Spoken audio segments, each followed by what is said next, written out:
Hare Krishna. So today we start with the Bhagavad Gita as a part of a Bhakti Shastri course.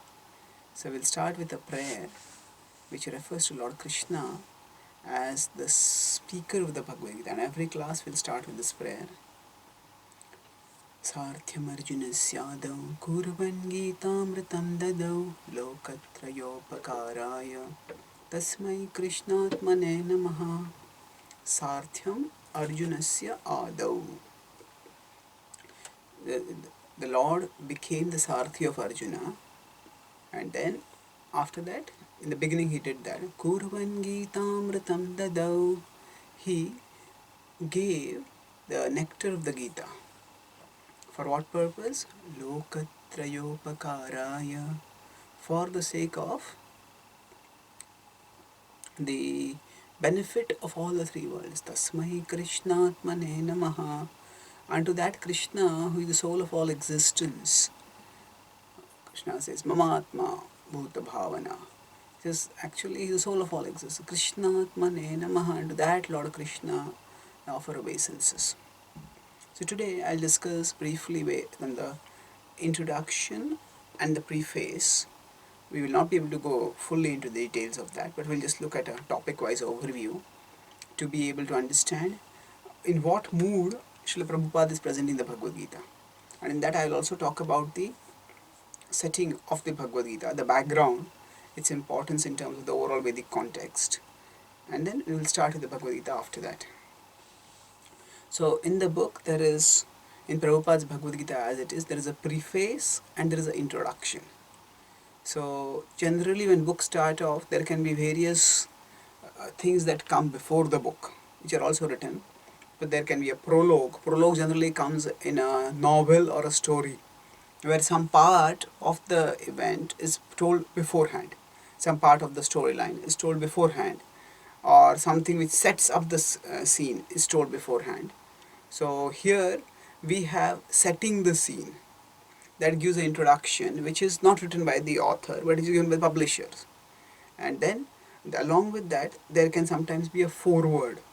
So if a foreword is there, the foreword is normally written by somebody other than the author. So setting the scene can be written by the author sometimes, but generally foreword means that's some other person writing the word in the beginning. For is beginning. So the idea of a foreword is that somebody whom the author is connected with well, or somebody who respects the author, and somebody whom the audience respects. So the foreword is a bridge between the author and the audience. So this sort of in the foreword, the author is introducing the author to the audience and telling about the book to the audience. So apart from that, there is the introduction. So normally if we have a class, then we often have the introduction of the preacher. So that introduction of the speaker is like the foreword of a book. So that introduction, normally speaking, people don't introduce themselves. Somebody else introduces that person. So like that, in the foreword is basically like an introduction of the author and introduction of the book also. So in Srila Prabhupada's Bhagavad Gita as it is, we have a setting the scene which is written by the publishers, which describes how Srila Prabhupada's Bhagavad Gita is important, and basically it describes the background. This was written especially for a Western audience, because in the West, Bhagavad Gita at that time was not so familiar, and suddenly what happened on the battlefield, if that's what the book starts with, it seems a little odd. So setting the scene basically gives the historical context of the Bhagavad Gita, how there is a war between the two dynasties, or the two branches of the Kuru dynasty, and how that came to a head at Kurukshetra, and just before the war was about to start, the battle took place. So the historical background is given setting the scene. Now introduction is something which Srila Prabhupada wrote with the book, and preface is something which Srila Prabhupada wrote just before he published the book. So in a sense, both are introductions, but the introduction is much more directly focused on the content of the book, and the preface is focused much more on the historical context, the audience for which the book is written.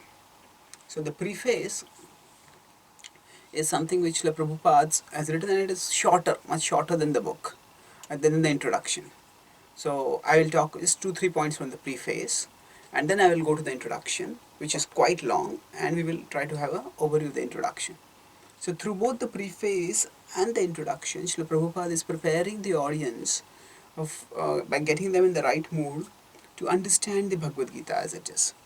So Srila Prabhupada called this Bhagavad Gita not just Bhagavad Gita, but Bhagavad Gita as it is, because several people had commented in improper and incorrect ways, and Srila Prabhupada wanted Krishna's message as it is originally intended to be presented to the people, and that's what he tries to do in his presentation of the Bhagavad Gita. So let us look at the preface first. So in the preface,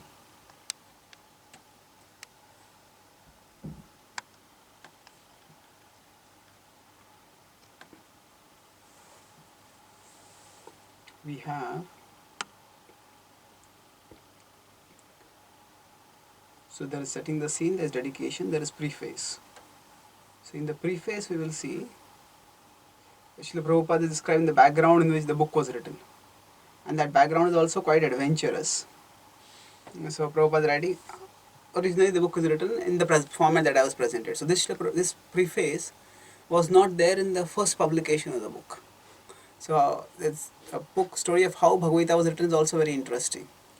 Srila Prabhupada was in India, and in 1965 he left India. Before that, in the previous 3 years, he published one volume of the Bhagavatam. Actually, it was the first canto produced in 3 volumes. And when he had the first canto translations ready, translation commentaries ready, then he felt himself equipped. This was going to be his transcendental ammunition to blow apart the illusion in the minds of people, the effects of more passion and ignorance. Now when Srila Prabhupada went to America, he got followers after a lot of struggle. But from 66 onwards, he started getting followers. But he was in a peculiar situation there, in the sense that in India he was a published author, and he was a respected author. His book with Bhagavatam volumes had been sent to government libraries. He had given a copy to the Prime Minister of India, to the President of India, and to many respectable people, and they had even written positive statements about the book. But in America, he was relatively unknown, and his disciples were all relatively uninfluential and unconnected. They were mostly hippies who had a lot of sincerity, but they did not have any material contacts and not so much material competence also. So Srila Prabhupada started asking them to do the Back to Godhead, which he had started earlier and had stopped to start focusing on his books. But then he wanted his books published. Even when he was in America, he would very diligently make time, especially in the early morning hours, to write his commentaries. So when he was writing in this way, just there was no way the book was working out. These disciples had no idea how they would publish the book. They went to some publishers, but now the American publishers had no reach in India. And because Srila Prabhupada was not a very famous Swami at that time, the American publishers were thinking that who will take such a book? And how will we distribute it? So the prospects were not very bright. So Brahmanand Prabhu, Haigreve Prabhu, all of them were trying to find out some way. And one day, the devotees got a letter from Macmillan. Macmillan was one of the biggest publishers at that time. Even now it is quite respected. So they said that please come to our office. We are interested in your book. So it was a Macmillan letterhead. The devotees went very enthusiastically there. And there, disappointment awaited them. They found that it was only one clerk in Macmillan's office who wanted a Bhagavad Gita for himself. And they were so disappointed. They already told Prabhupada, they were excited, they were thinking, what will we tell Prabhupada? But as the clerk was talking with the devotee, who had come to give him a copy of the book also, suddenly the clerk became tense and he became very respectful. And then he saw a person walking behind. And he said, that's the chief officer. I was like, that's our boss. He's one of the biggest persons in Macmillan. So that person just walked away into his office. And Brahmanand Prabhu was there thinking, how can I somehow get to meet him? So as he was thinking about it, can I meet him? He said, no, he's very busy. It takes a long time to get an appointment with him. At that time, suddenly that person, he came out. He said, are you connected with some Swami? He said, yes. He said, I'm a disciple of Bhaktivedanta Swami. And he said, a real Swami? He says, yes. We are making a collection of books on the scriptures of the world. So we have a book on the Bible. We have published a Bible. We have published a Quran. We have published for various religions, but we don't have anything on the Hinduism. So we want a Bhagavad Gita.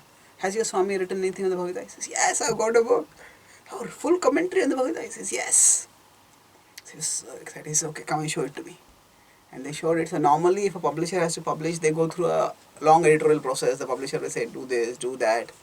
But they said that, okay, if you got it, then they actually went through it quite fast. But they showed one thing. He says, we have got a standard length for all our books. It's something like 400, 500 pages. And he said that your Swami's commentaries are too big. So tell him to cut the commentaries and make the book to our pre-specified length.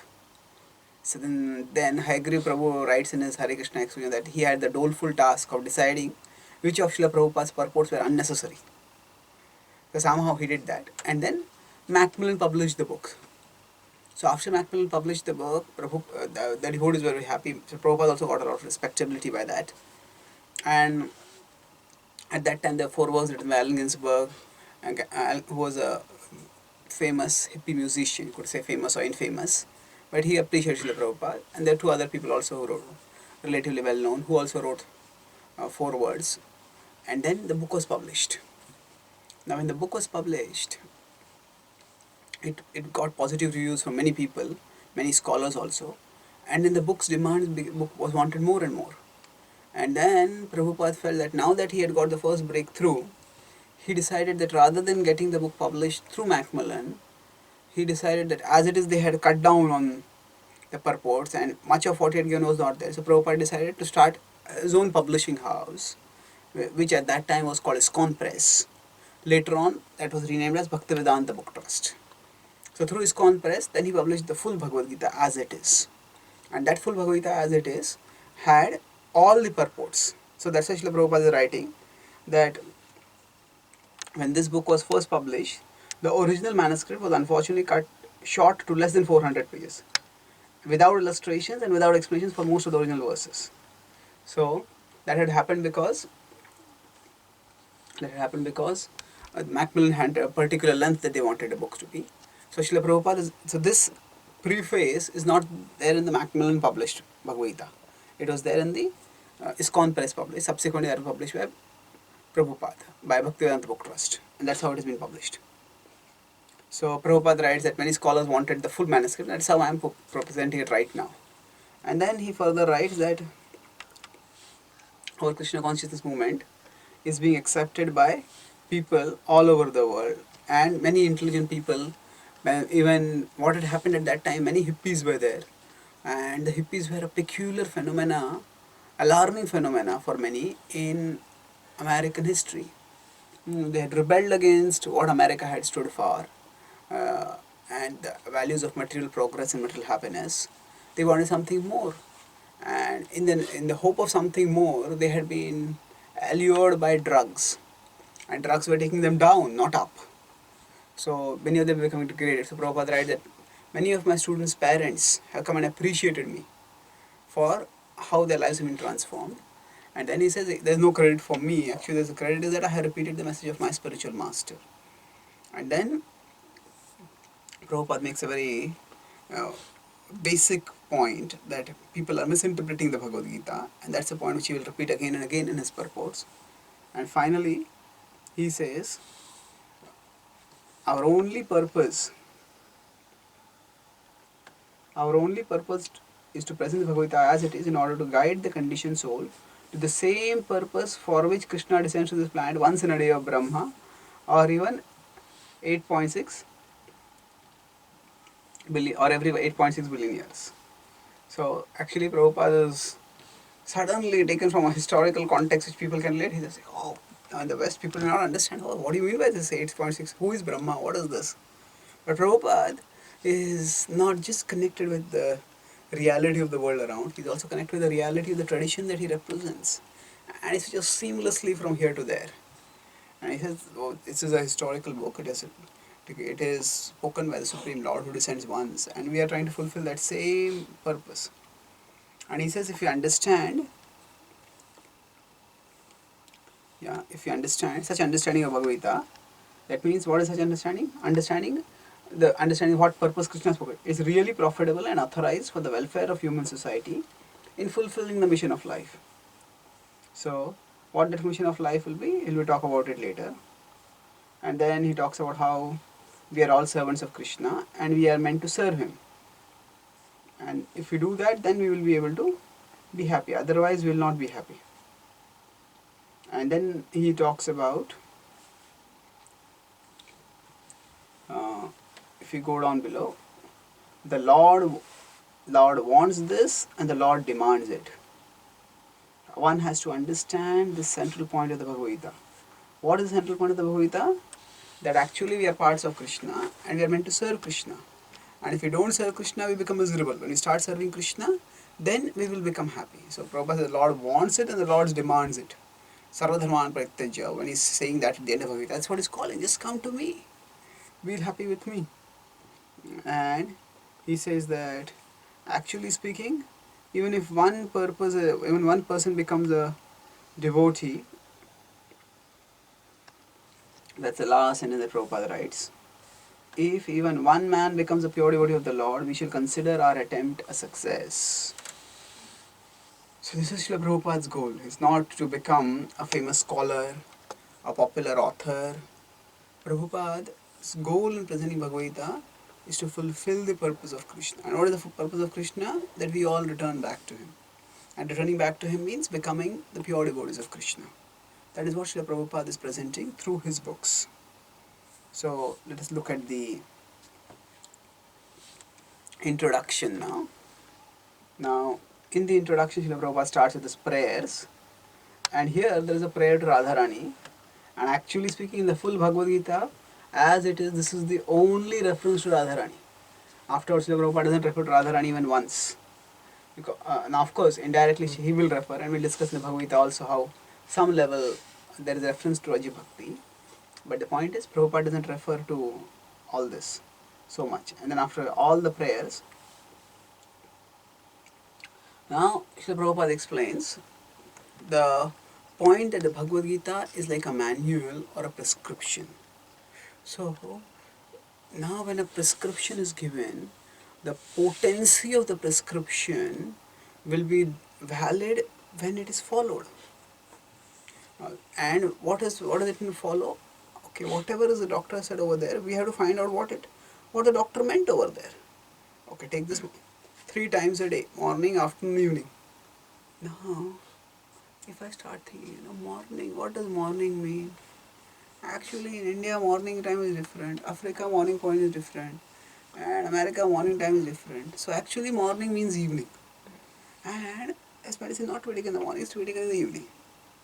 And if I start thinking, the doctor says, don't take sugar. Oh, actually sugar, what is sugar?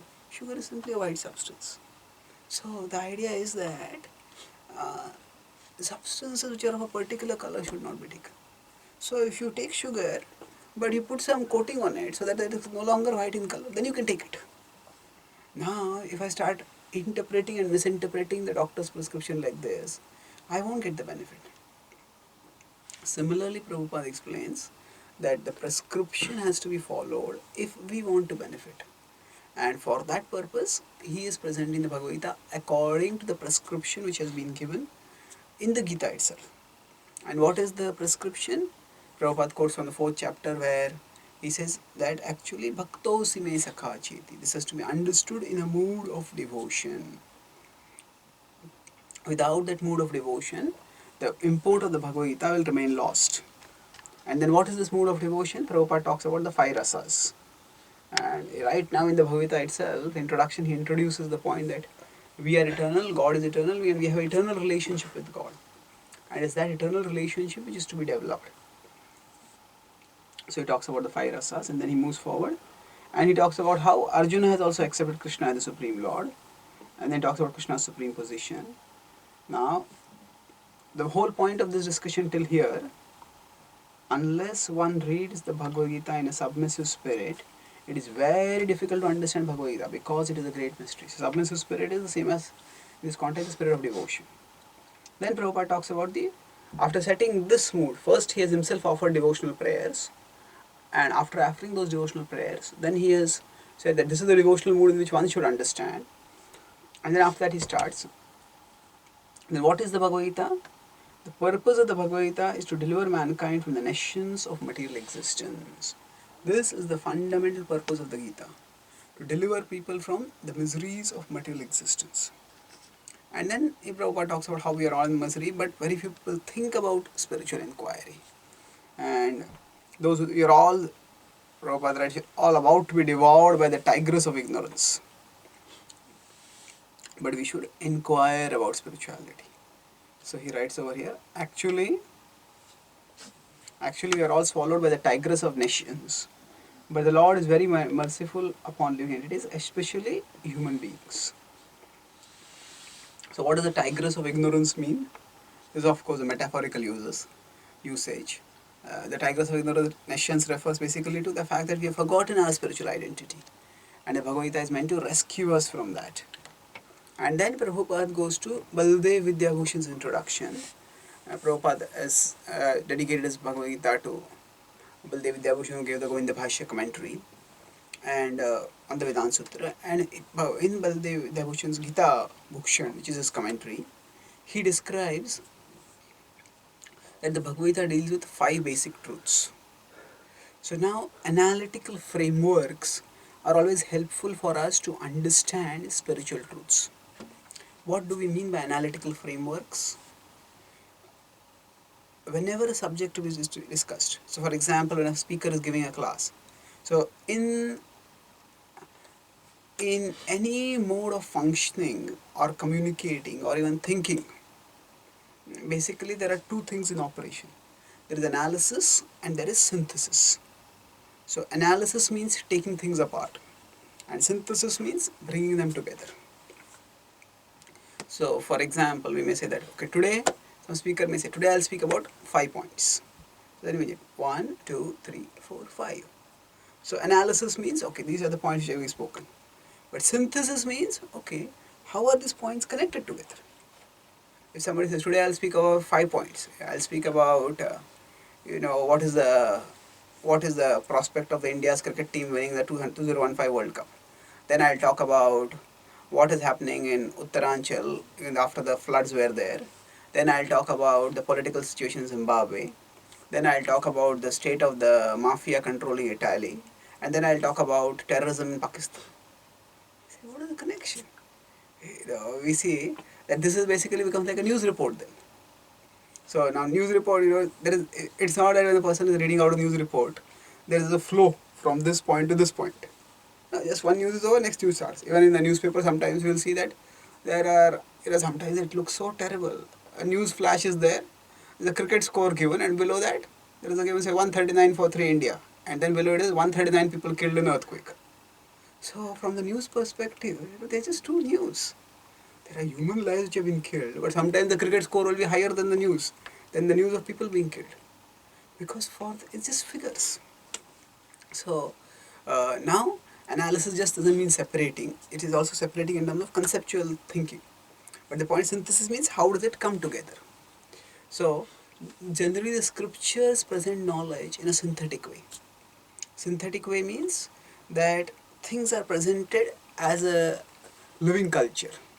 So for example, when a child learns language, when a baby is learning to speak, the mother doesn't tell, okay beta, now my child, I'll tell you, this is a noun, this is a verb, this is an adjective, this is a pronoun, this is an adverb. Now, yes, the baby says, Mama, Papa, Dada, Dadi, and the child starts speaking. And after the child grows, and the child has already learned language, then analysis comes afterwards. Okay, you learn the sentence, okay, this is first part of it is a subject, this part is a predicate. And in subject generally, there is a preposition, there may be a noun, then linking the 2 is a verb, and again there may be a noun, or there may be a phrase, there may be a clause. So all these concepts come afterwards. So analysis is generally what we do to get a clearer understanding, but when it comes to functioning, we need synthesis. So the Bhagavad Gita is presented as a synthetic body of knowledge, and the acharyas do analysis to help us understand, to help us get a conceptual foothold, And then after we get the foothold, then we have to integrate it all. And then we'll get a better understanding. So Prabhupada quotes from Baldev Vidyabhushan and says that there are these 5 subjects that have been talked about. So what are those 5 subjects? He says, now Prabhupada doesn't quote Baldev Vidyabhushan over here, but he says, entails the comprehension of 5 basic truths. So what are these basic truths? They're actually Ishvara, Jiva, Ishvara, Prakriti, Kala and Karma. So Jiva is the soul, Ishvara is the living entity. Now among these 5, if you see, Jiva and Ishvara are conscious. Prakriti, Kala and Karma. Now Prabhupada says Prakriti and Kala are also eternal like Jiva and Ishvara. Karma is not eternal, karma is temporary. And exactly what are these and how they are related, that will be discussed in the Bhagavad Gita. And Prabhupada makes some important points about it in this purport. So, as far as Ishvara is concerned, Prabhupada quotes the Bhagavad Gita to show how Krishna is the Ishvara. And then what is Jiva? Jiva is a part of the Ishvara, just as Prabhupada used 2 examples. A particle of gold is also gold, a drop of water is also salty. Similarly, we are parts of God. And Prakriti is material nature. So, Prakriti also belongs to Krishna, and Prabhupada introduces the modes right now in the purport itself. And then he says, what is karma? When we act under Prakriti for some desire, that is called karma.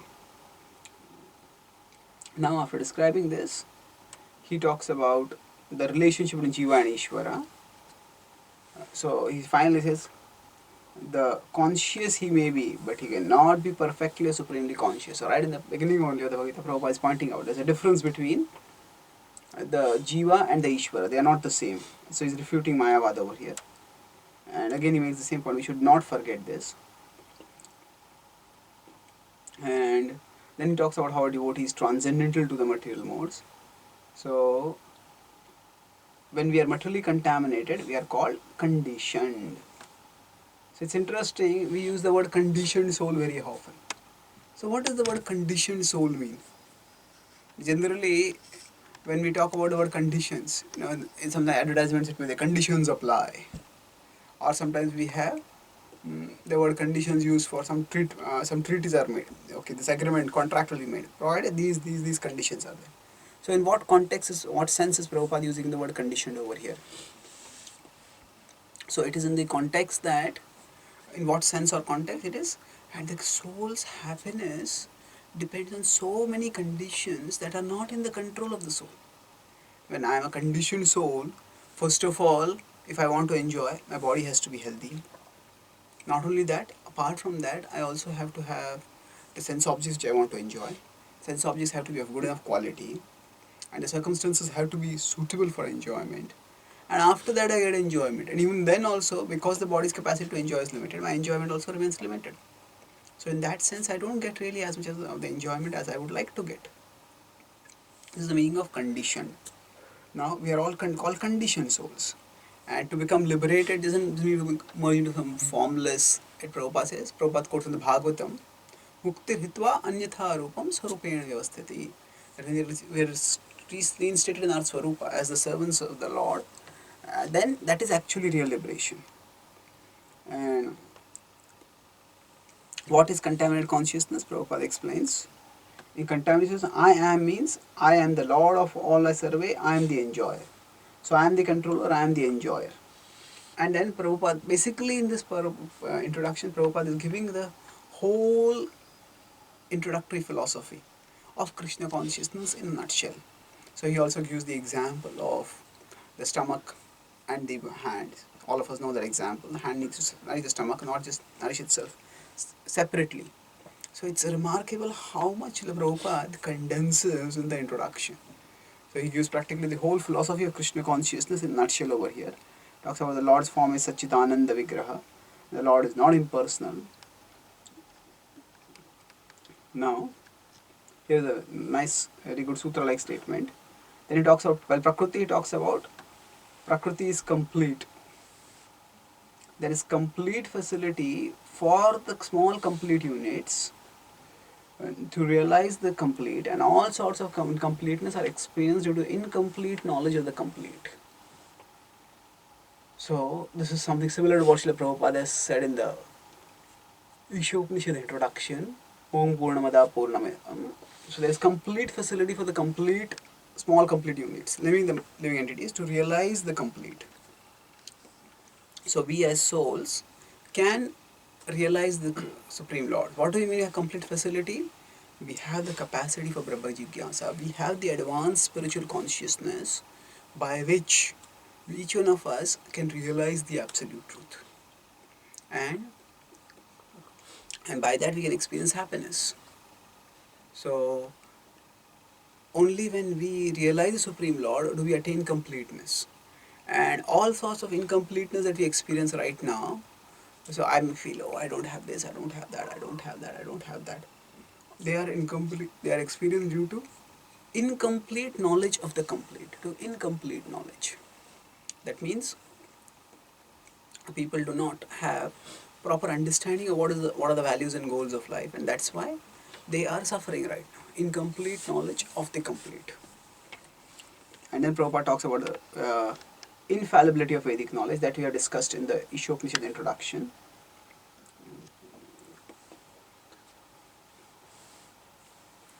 And then this is actually very similar to the introduction of the Ishopanishad, where Prabhupada talks about how we should rise above the animal platform and come to the human platform. So what is Prabhupada doing over here? He's actually essentially explaining what kind of karma we should do in the world. And then he talks about Sanatan Dharma. This is a very important point,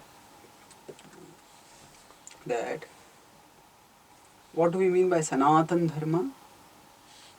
Prabhupada, Sanatan Dharma does not refer to any sectarian process of living. It is the eternal function of the eternal living entities in relationship with the eternal Supreme Lord. So here, it's important to understand that the Bhagavad Gita is not teaching any sectarian religion. We know very well that the Bhagavad Gita doesn't talk about Hinduism. The Bhagavad Gita was spoken thousands of years ago, and the word Hindu has come into the vocabulary less than 1,000 years ago. It's relatively very recent entry into the vocabulary of any of the Indian languages. So the Bhagavad Gita is talking about universal truths. And Prabhupada elsewhere differentiates between religion and dharma. So dharma itself refers to something that is intrinsic, that which is unchangeable, that which is eternal. And Sanatana Dharma emphasizes that all the more. So we will discuss about the concept of Sanatana Dharma later when we talk about dharma in the Bhagavad Gita. But suffice it to say over here that this word dharma refers to intrinsic nature, and Sanatana Dharma refers to the set of activities that are intrinsic nature for all of eternity. That which is intrinsic will not be changed. And Prabhupada quotes Sanatana Goswami saying that Sanatana Dharma is unchangeable. It has no limitation. So Prabhupada says limitation means there is no change also. So other dharmas can change. And what is Sanatana Dharma? Prabhupada quotes Chaitanya Charitamrita saying that actually we are all the servants of the Lord. Then he addresses some technicalities from the Bhagavad Gita saying that how there is a spiritual world and demigod worship is not desirable. Demigod worship does not lead to Sanatana results. Only the worship of Krishna will lead to Sanatana results. And then after that, he said that it is for the goal of life is to go back to the spiritual world. This material world is like a reflection of the spiritual world, and we need to surrender to Krishna. Then we will attain the spiritual world. And how do we remember Krishna, surrender to Krishna? By remembering him constantly. So then he talks about various spiritual lists, and then he says we have to contemplate, remember Krishna. Sasmat sarveshu kaleshu ma manusmarayate. This is the practicality of the message of the Gita, that we have to remember Krishna, along with that we have to serve him. And then here itself Prabhupada gives a very esoteric example. So it's actually quoted by Chaitanya Mahaprabhu to Rupa and Sanatana Goswami, when they asked him, how can we stay dutiful to you while being engaged in the material world? And he told him that actually you can do that by practicing the devotional service the way a woman loves her paramour. A married woman loves her paramour. So this is at the very least inflammatory example.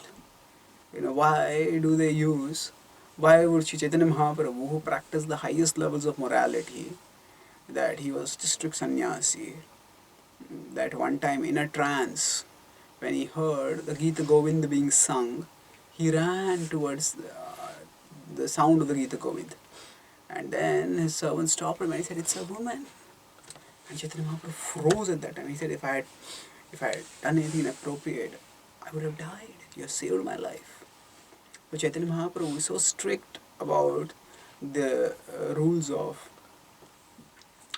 morality. Why is he giving an inappropriate example? An example that seems to be inappropriate to us. That just as a paramour, a woman who has a lover other than her husband, and she is thinking of her husband, but she doesn't want her, she's thinking of her lover, but she doesn't want her husband to be suspicious. So she does all her duties at home, not only now with normal attention, with better attention, so that her husband doesn't suspect anything. And then she is thinking of her paramour, and whenever she meets her paramour. So now, why would somebody give an example of something immoral to teach something which is spiritual? The point is that the acharyas will use, and Sri Chaitanya Mahaprabhu himself is God himself, they will use examples which convey the point. So now that there is promiscuity in the world, that there are affairs and there are extramarital relationships, this is simply a fact of life. It's definitely not a pleasant, it's definitely not a moral or recommended thing to do, but it's simply a fact of life. So what is a fact of life and what can be used to convey a point in an unforgettable way? Somebody hears an example like that, which first of all, few things attract people's attention as much as male-female interactions. That's a if we could go into look at people's minds and look at what is their favorite list. So male-female interactions will be a perpetual top ranker. So any example that will involve male-female interaction, that will immediately catch people's attention. And basically the point is to convey a message. So it's not in any way to condone. Condone means to allow, or worse still to recommend that sort of action. The point is to convey a message, and the message that is conveyed is very clear. The message is that just as a woman, now this sort of things happen in life. So the woman actually, when she is attracted to a man other than her husband, what does she do? She does her duty to her husband well, because she doesn't want to hurt him to be suspicious. But at the same time, that attraction, because of that attraction, she thinks of her lover also. So similarly, a devotee has two duties, the material duties and the spiritual duties. So the material duties are important at our level and we have to do them well. At the same time, the material is foreign to our nature. Because the material is foreign to our nature, it is alien. And the spiritual, the devotional is actually our true nature. But right now we are caught in shackles. We are caught in the shackles of matter and we cannot wish them out. So a devotee is internally thinking of Krishna while externally engaging in the material world. So the essence of the example is not the morality or the immorality. The essence of the example is the intensity of the remembrance and how that intense remembrance can be invoked by strong affection, by strong attraction, by intense desire. So Prabhupada writes immediately after the example that actually the art of Krishna consciousness, when Arjuna says that I can't remember Krishna, then he says, this is the art. If the mind is engaged in Krishna's service, the senses automatically engage in Krishna. This is the art, and this is also the secret of Bhagavad Gita, total absorption in the thought of Sri Krishna. So the point of the example is not to condone morality. It is to give an example of absorption in something different from what one is doing, at the same time being able to do what one is doing well. So that's how a devotee doesn't give up material duties. A devotee is absorbed in Krishna. At the same time, the devotee is able to does also the material duties well. It's the art, and the art has to be learned. Now somebody may think, what do I do? How do I do like this? Do I develop a split personality? I'm doing my work on my computer in my office, At the same time, I'm thinking of Krishna. How do I think? How do I sort of create two lanes in my consciousness? One doing my material duties and the other doing my spiritual duties? No, we don't have to bisect our consciousness like that. Bhakti actually integrates the whole thing. Now we see our office and our profession and our worldly responsibilities also as a part of our long-term welfare. Also a part of, how is a part of our long-term welfare? Although the soul and the body are different, Bhakti is so wonderful that the body and everything in relation with the body can also be used for Krishna's service. How do we use that in Krishna's service? That is the art. So, when we make ourselves devoted to Krishna, when we do sadhana bhakti seriously, and by that we become fixed in the devotion of Krishna, then with our mind attached to Krishna, everything else also becomes connected with Krishna. We understand this is not just my job. I'm doing this for Krishna's service. This is not just my family. There are Krishna's family members. This is not just my house. This is Krishna's house. So the purpose of the example is to demonstrate how one can be totally absorbed in Krishna.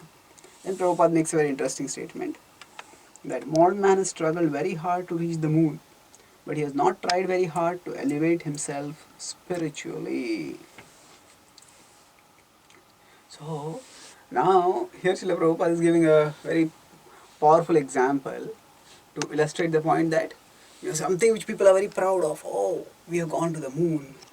So, and then it had been years and years, decades of research and endeavor by thousands of scientists went into that. So Prabhupada is giving an example. There also elevation is there. So here also elevation is there. So if we were ready to put in effort for that, why not put in effort for this?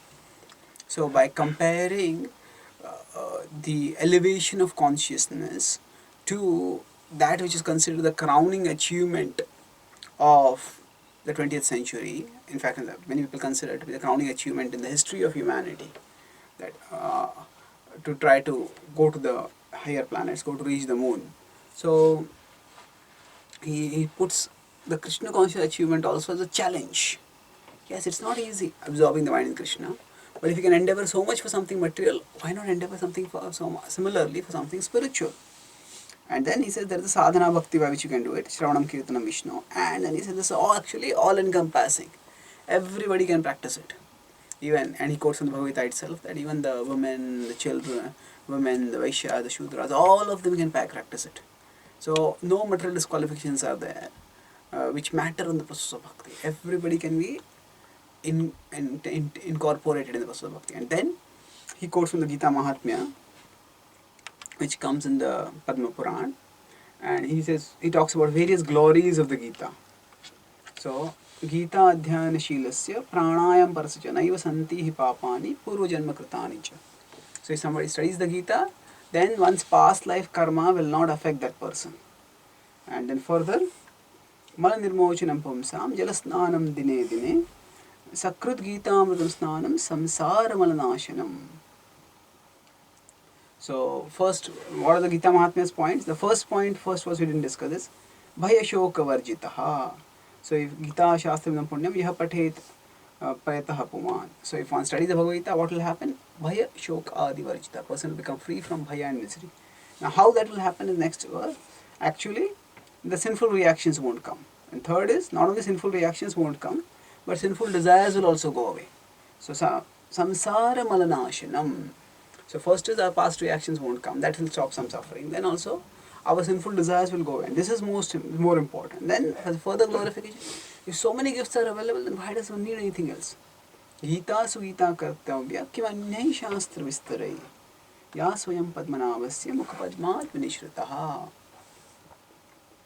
That when the Supreme Lord has himself spoken the Bhagavad Gita, why do we need anything else? Why do we need anything else? This Supreme Lord has himself spoken. Yasvayam Padmanavasya Kimanyai Shastra Vistarai. This one book is enough for us. Now what does it mean? If you are reading too many books, understand the essential principles of this book. And then of course, you can read Bhagavatam and CC. Their elaboration on the principles. So the point is, be focused to understand the fundamentals. And then you can't understand them by reading too many books running here and there. Focus on this. And then he further says that the ultimate result will be पुनर्जन्म न विद्यते भारतामृतं सर्वस्वं विष्णु वक्त्रादिनिश्रुतं गीता गंगोदकं पीत्वा पुनर्जन्म न विद्यते. That if one drinks nectar of the Bhagavad Gita, one will not have to take birth again. Then we have quoted this verse earlier in our Shastri also, how all the Upanishads are like a cow, and just the essence of a cow is available as a milk. Sarva Upanishado cow, Dogdha Gopalanandana, Parthavatsa Sudirbhokta, Dugdham Gita Amritam Mahat. Dugdham Gita Amritam Mahat. So the nectar of the Bhagavad Gita is like the milk, just the milk is the essence of the cow. Similarly, Gita Upanishad is the essence of all the Upanishad wisdom, and therefore it concludes by saying that yes, let there be only one scripture for the world, Bhagavad Gita. That's enough. That can deliver all people from material existence. And let there be one work, service to Krishna. Let there be one God, Krishna, and let there be one mantra that is connected with Krishna. And Prabhupada says that mantra is the Hare Krishna mantra. So this is how Srila Prabhupada in his introduction sets up a devotional mood for the studying of the Gita, introduces us to the purpose of the Gita, it is to rescue us from material existence, then talks about the five tattvas and how they interact, and then when he talks elaborately about the karma which people are doing, and then he says the karma should be made in accordance with our Sanatana Dharma. So instead of doing any and every karma, we choose to do the karma that will be Sanatana Dharma, and that will give us the result of going back to the spiritual world. And then in that he contrasts Sanatana and non-Sanatana Dharmas. And then finally, he focuses on, after telling the essential message of the Gita, then he focused on the glories of the Gita as have been told in other scriptures. Now, Srila Prabhupada's Bhagavad Gita has become by far the most widely distributed Bhagavad Gita in the English language, and it has also become one of the most important works, not just within the Krishna consciousness movements, but in the study, in the history of Gitas reaching out to the wider world. It has become one of the most important works in modern Gita scholarship, and also it represents a vast tradition. So in our sampradaya, let us look at the Bhagavad Gita's role before we conclude. The Bhagavad Gita is a broad Vedic book. It does talk about Krishna's supremacy, but it also talks about other paths. So because it talks about other paths also, it is an integrated presentation which ultimately, after talking about other paths, establishes the supremacy of bhakti. So in our tradition, the Bhagavad Gita is quoted, it's has to be an important book, and it is quoted sometimes in the Chaitanya Charitamrita. Chaitanya Mahaprabhu quoted from it several times. But the Sandarbhas are the places where Jiva Goswami also quotes from the Bhagavad Gita quite a few times. The first commentary in our sampradaya on the Bhagavad Gita was written by Vishwanath Chakravarti Thakur. So he wrote Sarartha Varshini and Sarartha Darshini, the commentaries in the Bhagavad Gita and the Bhagavatam. So Sarartha Varshini was his commentary. Sara Artha, the essential meaning. Varshini, that is showers. Then that was the commentary which he wrote. Now of course before our sampradaya, that means I'm talking about the Gaudiya sampradaya. Before that, of course, we have Shankaracharya has written his commentary, then Ramacharya has written his commentary, Madhvacharya has written his commentary, and there are many commentaries in the Bhagavad Gita written historically also. So we are talking right now about our sampradaya. So after Vishwanath Chakravarti Thakur, Baldev Vidyabhushan also wrote a commentary on the Bhagavad Gita. And Prabhupada said the disciple generally doesn't write a commentary on the book on which the spiritual master has written unless it serves some specific purpose. Like we see that Bhaktivedanta Thakur written a commentary on the Chaitanya Charitamrita, but Prabhupada also wrote a commentary on the Chaitanya Charitamrita. Now Prabhupada largely takes his commentary from Bhaktivedanta Thakur's commentary only, but that's not the only thing that he does. He takes from, he also integrates with his insights, and he also gives instructions to ISKCON devotees, specific, say, with respect to interaction with Gaudiya Math, other Gaudiya devotees. See? But essentially, it's not wrong to comment if the context requires. And Baldev Vidyabhushan is like a Siddhanta. He had to establish the authenticity of a sampradaya. So every sampradaya, for it to become considered authorized in the traditional Vedic circles, it has to have its commentary on Shruti, Smriti and Nyaya. So among the Shrutis, Baldev Vidyabhushan commented on the Upanishads, several Upanishads. And Smriti, Bhagavad Gita is a book there, and he commented on that also. And Nyaya is Vedanta Sutra, and Baldev Vidyabhushan commented on that also.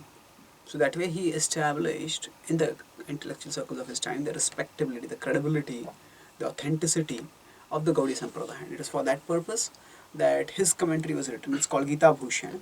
And although there's Vishwanath Thakur's commentary, which is quite rustic in many ways, we'll discuss the difference in one of the verses in the first chapter when we come to that. But Baldev Vidyabhushan's commentary focuses more on tattva. It goes more into the philosophy. Chakravarti Pad's commentary goes more on rasa. Both are important.